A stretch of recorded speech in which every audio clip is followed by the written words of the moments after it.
Selanjutnya kita mungkin dengarkan dulu materi dari Prof. Muhammad. Dari teman-teman silakan mengikuti dengan seksama. Materi beliau adalah mantan Ketua Bawaslu RI dan mantan Ketua DKPP RI. Pada Pak Prof, saya persilakan, Prof. Baik, terima kasih sahabat saya Pak Faisal. Assalamualaikum warahmatullahi wabarakatuh. Salam sejahtera untuk kita semua. Hormat dan bangga saya kepada guru saya Prof. Aswanto dan sahabat saya kandidat Dr. Bu Titi Anggraini yang selalu menyemai kita tentang pemahaman-pemahaman yang menurut saya berbicara selalu apa adanya bukan ada apanya ya. Sehat-sehat selalu Prof. Aswanto dan Bu Titi. Teman-teman Bawaslu Mimika seluruhnya dan para peserta, maafkan saya tidak menyapa satu persatu namun tidak mengurangi hormat, cinta, dan bangga saya pada semuanya. Saya mengikuti di bagian ekor penjelasan Prof. Aswanto dan Bu Titi. Ya, kalau dalam perspektif ilmu politik, Pak Faisal, suara saya jelas terdengar? Suara saya jelas ya? Ya, jelas. Oke, Jelas, baik. Prof. Ya, untuk teman-teman ketua dan pimpinan Bawaslu Mimika juga yang saya hormati. Kalau kita bicara regulasi, ya memang diskusi boleh panjang. Ya, bicara regulasi undang-undang diskusi akan panjang. Ya, bicara peraturan teknis juga akan panjang. Tapi ujung-ujungnya apa kata Mahkamah Konstitusi untuk undang-undang dan apa kata Mahkamah Agung untuk peraturan teknis. Kan seperti itu. Ya, kita kan sering mendengar bicara tentang Rimpul 4 sarjana hukum pendapatnya bisa 10 kan. Jadi tidak apa-apa itu pengayaan ilmu pengetahuan. Tapi kita juga harus bisa menerima sebuah ketetapan konstitusional kita bahwa yang memutus akhir diskusi atau perbedaan pendapat mengenai sebuah regulasi adalah Mahkamah Konstitusi untuk pengujian undang-undang, Mahkamah Agung untuk pengujian peraturan-peraturan teknis. Jadi apa yang disampaikan oleh Prof. Aswanto dan Bu Titi, saya kira memang seperti itu, ya suka atau tidak suka kita harus menerima ketika sudah ditetapkan, diucapkan dalam sebuah sidang pembacaan putusan oleh Mahkamah Konstitusi atas sebuah undang-undang yang di GR dan oleh Mahkamah Agung atas sebuah peraturan teknis yang di GR, itu selesai diskusi itu. Ya, tidak boleh lagi ada tafsir-tafsirnya kan, karena sudah diputuskan. Nah, kalau pra itu sebelum itu bolehlah kita melakukan diskusi, tetapi kalau sudah diputuskan oleh Mahkamah Konstitusi, ya kita semua kalau dalam bahasa Arabnya itu bahasa agamanya kita sami'na wa ta'na sudah selesai diskusinya. Karena memang Undang-Undang Dasar memberi mandat itu ya kepada apa namanya dua lembaga ini untuk kemudian menyelesaikan sengketa misalnya atau perbedaan pendapat terkait regulasi. Baik, saya coba masuk sesuai dengan tema yang diberikan kepada saya. Pertama-tama saya minta maaf karena saya lupa kalau ternyata acara ini waktu Indonesia bagian timur ya. Ya inilah, aduh, saya pikir masih waktu Indonesia bagian barat. Jadi maafkan saya teman-teman semua. Saya coba masuk beberapa materi ya. Mudah-mudahan saya sudah diundang sebagai host ya. Tapi tidak lama, tenang aja. Saya tidak akan mengganggu jadwal istirahat teman-teman semua. Oke, saya coba masuk tentang judul atau materi tema yang dimintakan kepada saya itu sengketa pencalonan antar peserta dan penyelenggara akibat keputusan KPU. Ya, saya memulai dari kalimat terakhir akibat keputusan KPU. Jadi eh, memang KPU itu adalah bagian yang paling penting atau yang menentukan ada atau tidak ada sengketa. Because karena keputusannya itu. Ya, jadi keputusan KPU itu bisa berupa berita acara, bisa berupa surat keputusan dan sebagainya. Jadi memang kata akibat ini sangat menentukan. Kalau tidak ada keputusan KPU yang dianggap tidak adil atau tidak tepat, maka pasti tidak ada sengketa. Itu kata kunci yang pertama. Kalau KPU memutus misalnya sebuah tahapan atau sebuah aduan, sebuah problem-problem pemilu di tahapan pemilu termasuk hukum pemilunya, itu menyenangkan semua orang dan itu impossible kan? Ya keputusan Tuhan saja kadang ada orang yang tidak menerima. Ya Tuhan, kenapa saya tidak jadi pejabat? Ya Tuhan, kenapa saya miskin? Apalagi keputusan pejabat atau usaha negara kan gitu. Jadi potensi orang tidak setuju dengan sebuah keputusan itu sangat terbuka. Artinya apa? Tidak ada satu orang atau satu lembaga yang bisa memuaskan semua pihak. Pasti ada saja pihak-pihak yang merasa tidak diuntungkan. Itu niscaya, itu biasa. apalagi dengan sistem atau model karakter pemilu kita yang sangat luar biasa ini ya. Oke, saya coba masuk ke beberapa hal yang terkait sengketa pencalonan. Pertama, eh, lembaga Bawaslu ini sangat unik ya. Ini Pak Ketua, apalagi sahabat saya Pak Faisal ini juga sudah paham tentang bagaimana lembaga Bawaslu itu ada keunikannya ya. Tapi saya menambahkan keunikan sekaligus kekuatan. Pertama, Bawaslu itu bisa atau diminta atau dimandat oleh undang-undang untuk melakukan pengawasan bersama masyarakat. Ya, seperti yang di forum kita hari ini kan, ada teman-teman NGO dan seterusnya kan. Nah, jadi Bawaslu mengawasi bersama publik. Ya, makanya tagline-nya tidak salah ya, bersama rakyat awasi pemilu kan. Nah, bersama Bawaslu tegakkan keadilan pemilu. Ini tagline luar biasa. Pasca periode saya, menurut saya ini tagline yang sangat membumi. Bagus sekali ya, di ini daerah Pak Afhan kalau tidak salah. Nah, yang kedua, selain mengawasi, juga menangani pelanggaran. Pelanggaran ini ditangani Bawaslu juga tidak sedikit. Ya, administratif, etik, dan pidana.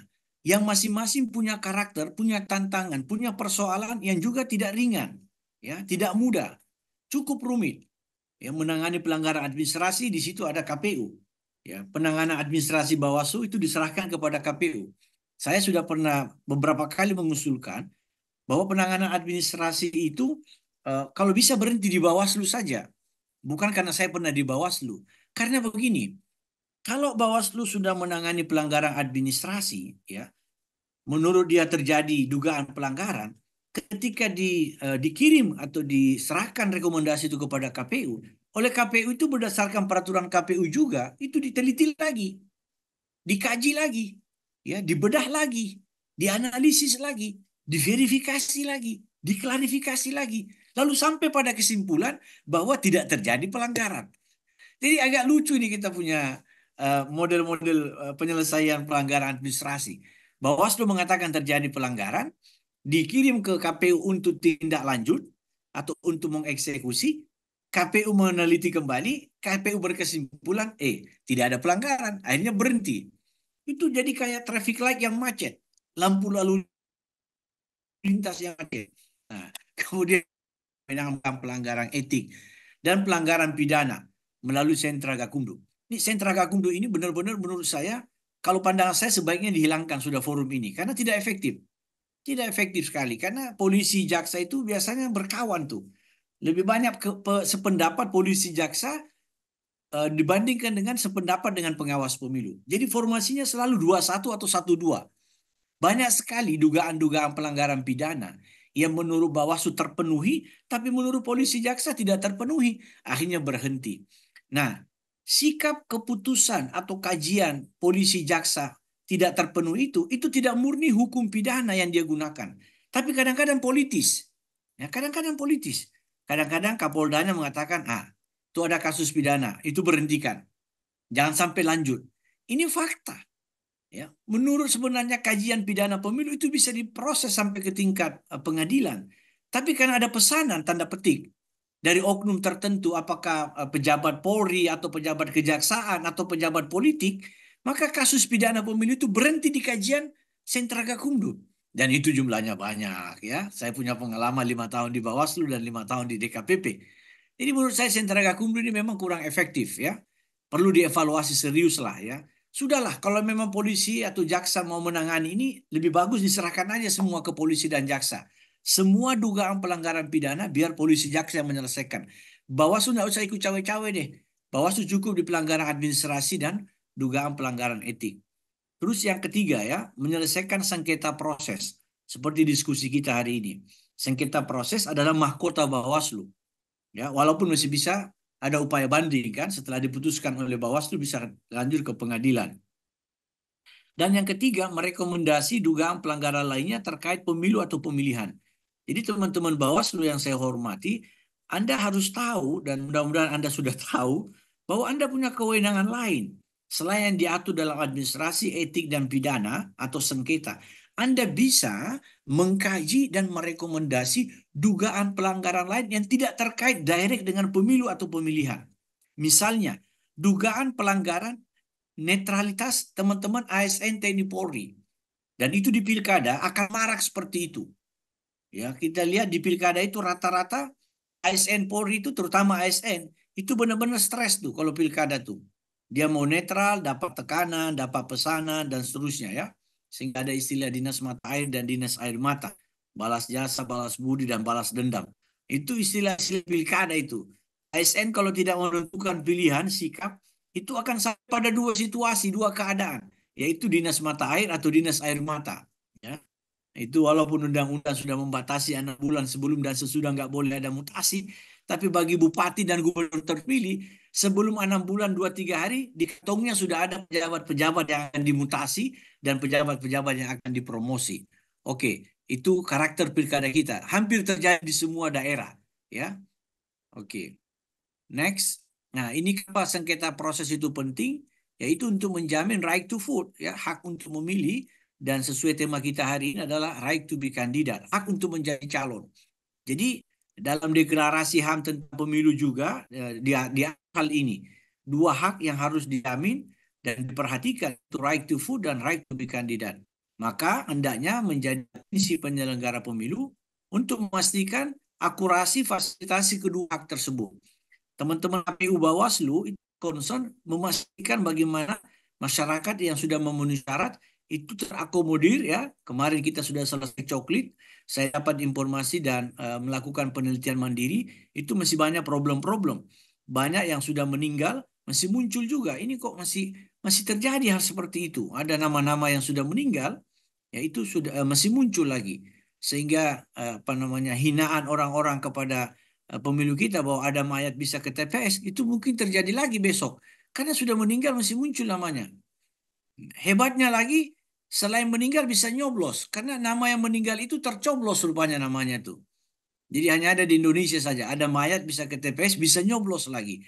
Apa faktanya? Namanya ada di DPT dan tercoblos nama yang sudah meninggal itu. Hanya ada di Republik Indonesia, bukan di tempat lain. Ini regulasi wajib, tidak hanya kepada teman-teman Bawaslu, kepada seluruh peserta yang ada di forum yang terhormat ini. Ayo kita jadi stakeholder yang cerdas.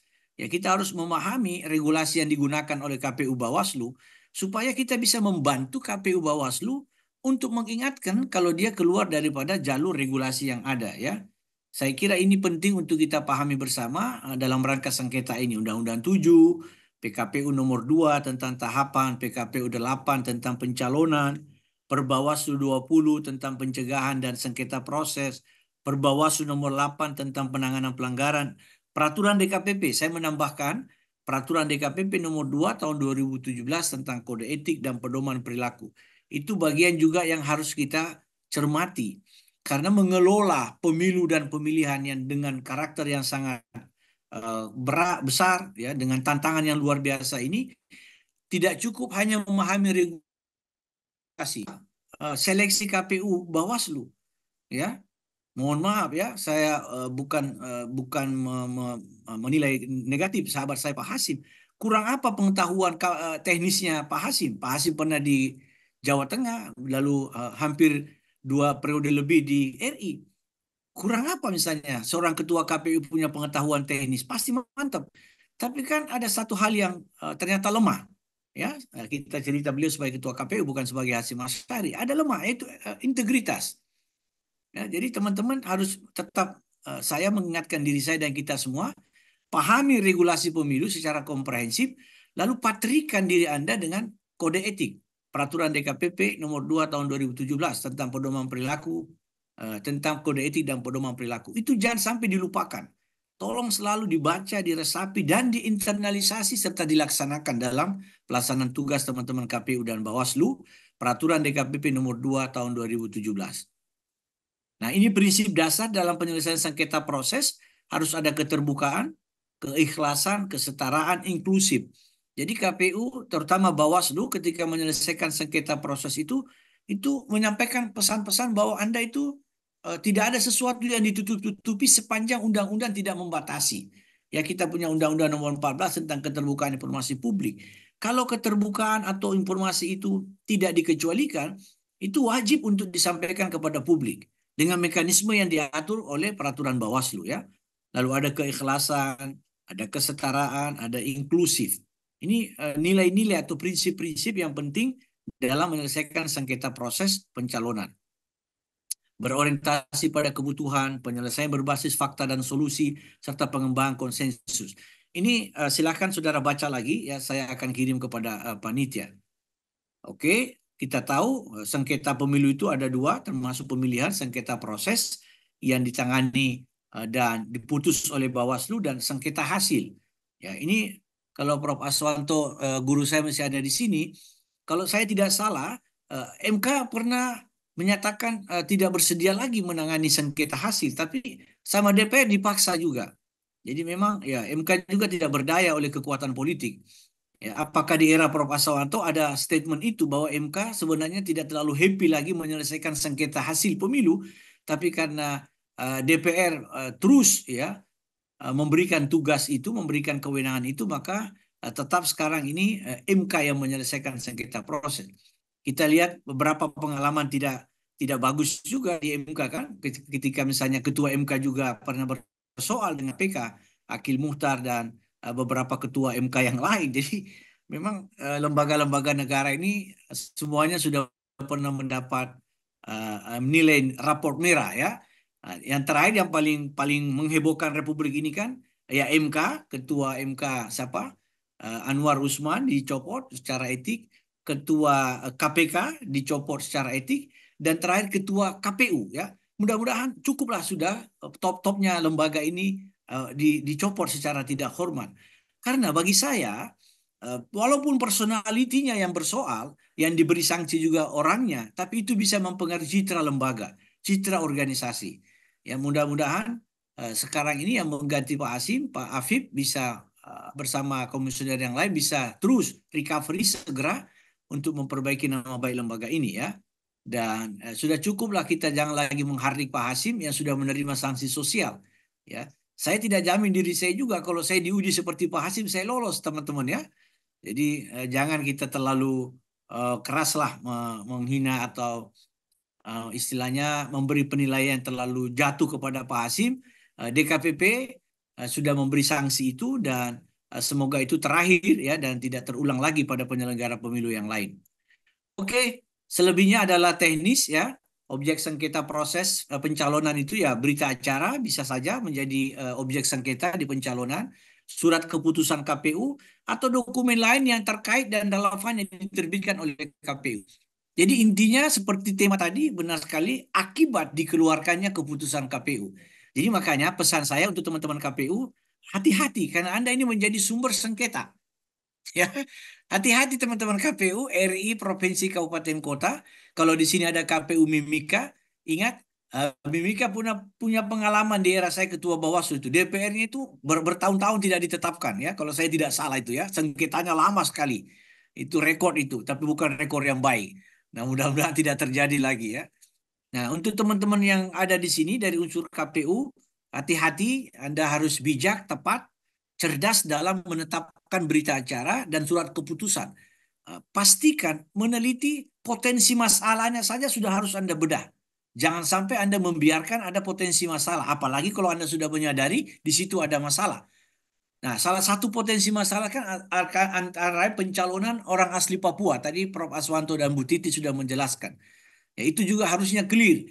Saya berharap KPU dan Bawaslu Mimika itu banyak ngopi sekarang ya, sudah tidak ada COVID. Sebaiknya Anda banyak-banyak diskusi membedah regulasi itu. Jangan sampai Anda ributnya di ruang-ruang publik. Ya, berhentilah menjadi Tom M. Jerry, KPU dan Bawaslu Mimika. Sudah tidak ada lagi di televisi cerita Tom M. Jerry. Anda pilih saja jadi Tom Tom atau Jerry Jerry. Silakan banyak-banyak diskusi, berdebat.